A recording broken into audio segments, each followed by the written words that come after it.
Hey there, Ryan with you again, and today we're going to talk about the lens that everyone needs in their camera bag after you already have a kit lens. These prime lenses are a fixed focal length. In other words, they don't zoom and they have large apertures. For a DSLR, that usually means a 50mm f1.8 lens. And for a mirrorless camera, that usually means a pancake lens like this 60mm f2.8, named as such because they're very thin like pancakes. The lenses that come with traditional DSLRs and mirrorless cameras typically have a short zoom range, like 18 to 55 millimeters or 14 to 42 millimeters. So the prime lenses that we're talking about will often duplicate a focal length that you already have. But the aperture in a kit lens tends to be a fair bit smaller than the one in a prime lens.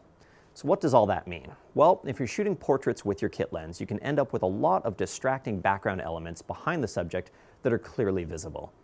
I'm going to give you a little before and after demonstration here of what I mean. Everyone, this is Caitlin. Caitlin, meet the internet.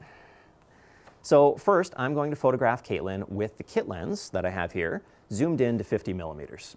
When I do this, the camera automatically sets the aperture to f5.6, which is the largest aperture this lens is capable of at 50 millimeters. So you can see in the background that there are some elements which are clearly visible and easy to make out. Because this lens doesn't give us very much control over what's in focus or what's not, that's why it looks the way it does. What I'll do now is the same photo, but with the 50mm prime lens attached. Because this lens isn't stuck with a minimum aperture of f5.6 like the kit lens is, I'm going to set it to f1.8.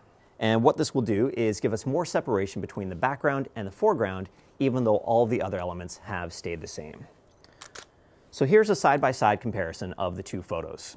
On the left is the first photo taken with the kit lens at f5.6, and on the right is the second photo taken with the prime lens at f1.8. You can see many of the background elements are no longer clearly discernible and have melted away, allowing primary attention to be given to the subject in front. The out-of-focus background elements, or bokeh as they're known, can be exaggerated even further by moving physically closer to the subject. The closer you are, the fuzzier the background will look, as you can see in this example. Even though I was using the 50mm lens on my DSLR for this demonstration, the same principles apply to the pancake lens that I showed you earlier. They also share some other great benefits. For one, they're really inexpensive. Because they don't zoom, are based on proven, time-tested designs, and lack features like image stabilization, they're relatively affordable compared to other lenses. If you're looking for a second or third lens for your camera, these will not break the bank.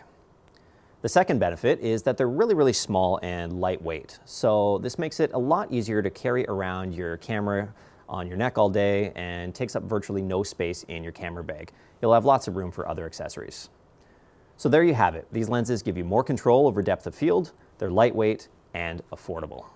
Be sure to share your favorite photos with us on our Facebook wall at facebook.com/blacks. Thanks for watching this video, and keep your eye on blacks.ca for new videos.